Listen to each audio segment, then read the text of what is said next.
It started in a garage that reeked of motor oil and steel dust. You were 13, maybe 14. Barely tall enough to rack the bar, but old enough to know you weren't like the other kids.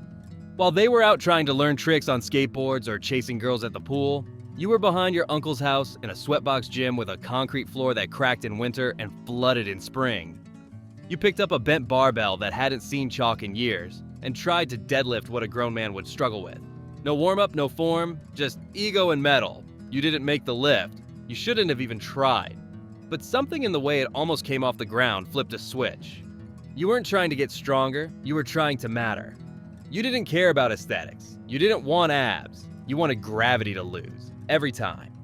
You wanted to lift something no one else could move and not just survive it, but smile through it.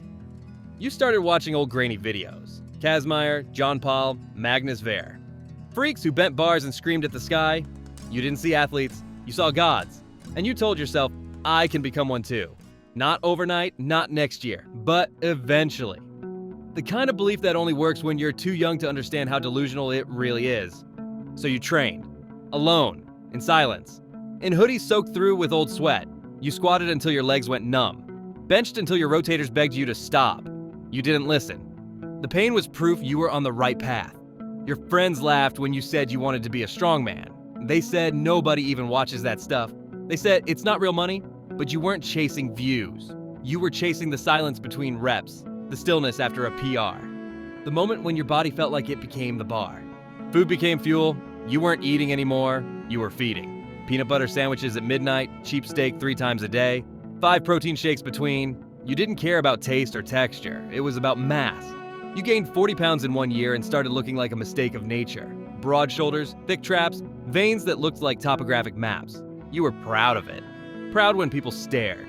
Proud when the gym owner said you were lifting like someone twice your age. Proud when you snapped a lifting belt and left your own blood on the bar. Your first competition was at some county fair.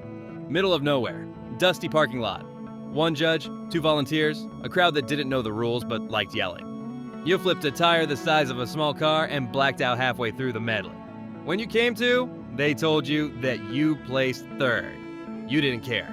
The taste of that pain, that edge of collapse zone, you liked it. It felt like being led into a secret club, one where you paid admission with your spine. From there, it spiraled. No off days, no vacations. You skipped parties, skipped sleep, skipped birthdays.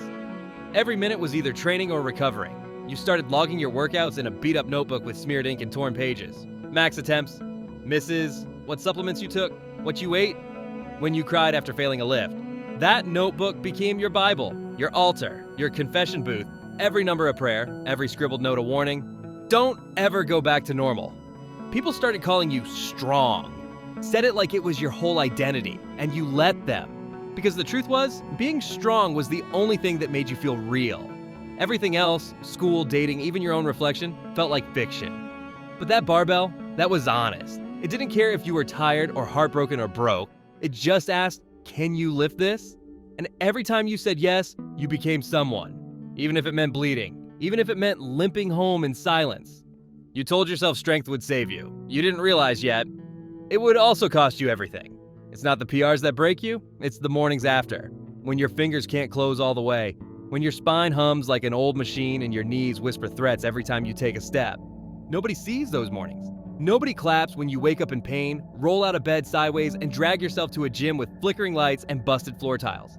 There are no cameras here, no fans. Just iron and silence. Just you versus another session that your body already regrets. This is where the fantasy starts to rot, where the dream feels more like a job. You train events that don't even sound human. Yoke walks, stone carries, log presses. Movements that snap wrists and eat backs. Movements that demand everything and reward nothing but bruises. You try to explain it to people what it feels like to lift something that wants to crush you, but they just nod politely and change the subject. You stop talking about it. You stop expecting anyone to understand. You learn to live in cycles. Bulk, cut, deload, compete, eat, sleep, train, repeat. Except there is no real off-season, no real rest. Just windows of slightly less pain. You ice your elbows in a sink. You duct tape your knees before squatting. You pop ibuprofen like it's candy and lie to your chiropractor when he asks how long you've had that shoulder impingement. The answer is always a while. The real answer is forever. You stopped being pain-free years ago, now you just manage it. Money, please, you're spending more than you earn. Gym fees, coaching, food, gear, travel. You've maxed out credit cards to get to comps that paid out a plastic trophy and a free t-shirt. You work odd jobs in the off hours. Security detail at midnight, moving furniture in 100-degree heat, unloading pallets for minimum wage just to afford chalk and chicken. Meanwhile, influencers deadlift 315 with perfect lighting and get paid more in one post than you've made in 5 meets. But you keep scrolling. You keep lifting. Because quitting would mean admitting this cost you more than you got back. And then there's the isolation. You used to train with a crew, remember?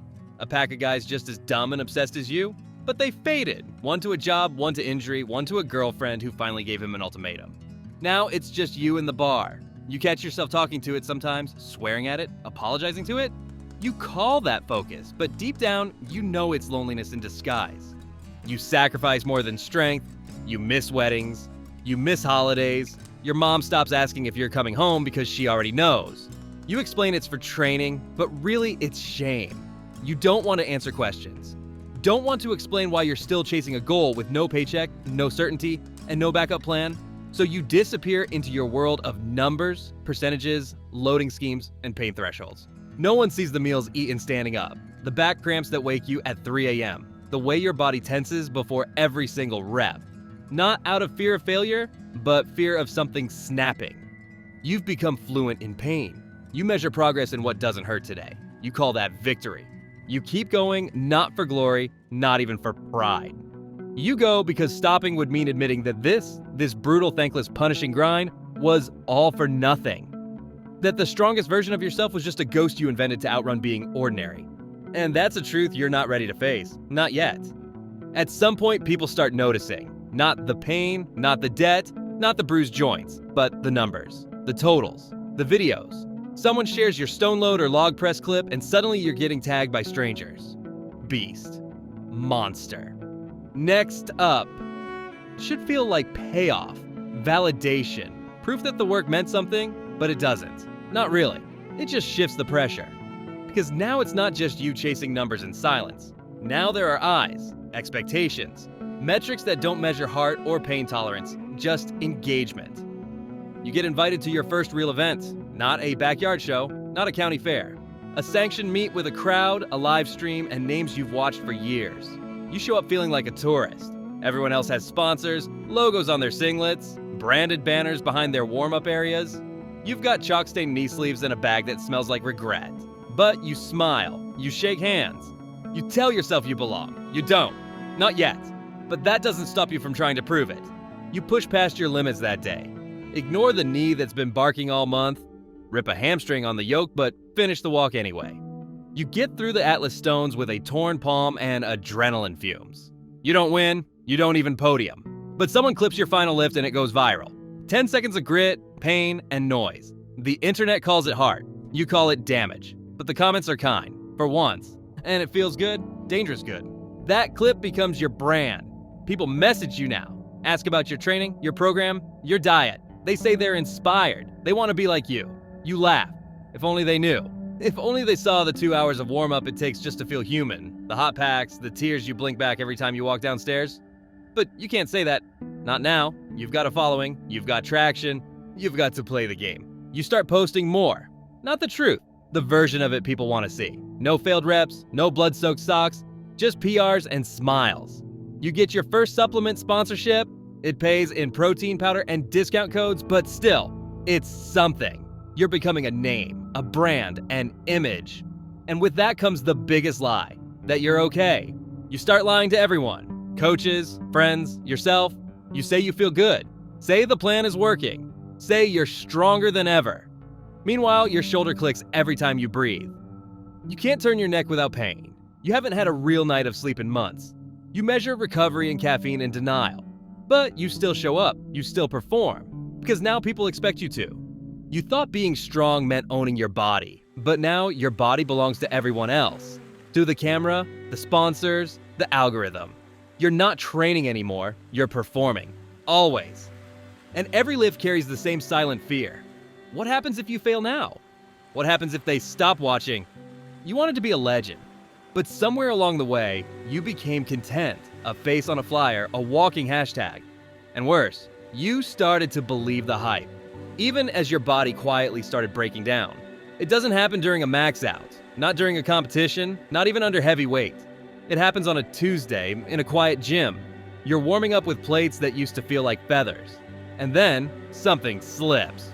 A pop, not loud, not dramatic, just wrong. Your knee buckles mid-step and you drop the bar fast. The sound echoes, but no one turns around. You sit there on the floor pretending it's not serious, that you'll walk it off, that it's fine, but deep down, you already know it isn't. You try to shake it off for a week, wrap it tighter, modify the plan, ice it more, sleep less. Blame it on fatigue. But it's not fatigue. It's your body finally sending a message it's been holding in for years. No more. You've trained through worse, sure. But this time, it's not just pain. It's dysfunction. You lose confidence. You start second-guessing your setup, your balance, your technique. Every bar feels heavier. Every warm-up takes longer. You're not adapting anymore. You're deteriorating. You keep it to yourself, of course. Can't let anyone see the cracks. Not your coach, not your followers, not your family. You post old videos and say they're new. You fake a smile in every post-lift selfie. You still walk into the gym like a warrior, but inside you're panicking. Because now every rep feels like Russian roulette. You don't know what's going to give next. Your back, your biceps, your career. You're scared, but you won't say it. You don't know how. Your numbers start dropping, slowly at first. A few missed lifts, a few bad sessions, then the plateaus come. Then the regressions, you bomb out of a local meet. Not because the weight was too heavy, but because your body didn't show up. Your grip slipped, your lockout failed. You felt slow. And that's the worst feeling of all. Slow. Like strength is leaking out of you and you don't know how to stop it. Whispers start. He's not the same. Too many injuries. Might be time. You hear them, pretend not to, but they echo louder than applause ever did. And worst of all, part of you agrees. You look in the mirror and see it. The inflammation, the tightness, the lost explosiveness. You're still big, still wide, still strong, but not like before. Not unstoppable, not untouchable. Sleep turns to torture. Your hips throb at night. Your wrist seize when you try to hold a toothbrush. You walk like you're older than your father. You stretch for 20 minutes just to get dressed. You've been treating your body like a machine and now it's coughing, stuttering, breaking down. The same vessel you once worshipped is now a prison. And every step reminds you, the cost is coming due, but you still show up. Because what else is there? You've built your entire life around being strong, around being this. If you stop now, what's left? You can't coach. Not really. You can't pivot to content full-time. Nobody wants videos of recovery work. You can't even go back to being a normal person, because pain has become your language. And without the barbell, you don't know how to speak. And you're not chasing glory anymore. You're just trying to keep the illusion alive a little longer. Even as your body whispers the truth louder every day. You're running out of time. They'll remember the lifts, the highlights, the podium photo where you're covered in sweat and chalk, holding a medal that took years off your spine. That's what they'll post when your name comes up. Not the warm-ups, not the setbacks, not the nights you sat alone in your car outside the gym, debating whether today was the day you finally walked away. They'll remember the mass, the myth, the spectacle, but they won't remember you. They won't remember how you had to brace before every sneeze because of your herniated disc, or how you stopped going to the movies because sitting for 2 hours made your hips lock up. They won't remember that your fingers stopped fully extending after that axle press in 2022, that you can't stand up too fast without getting lightheaded, that your knees sound like crumpling paper when you walk upstairs.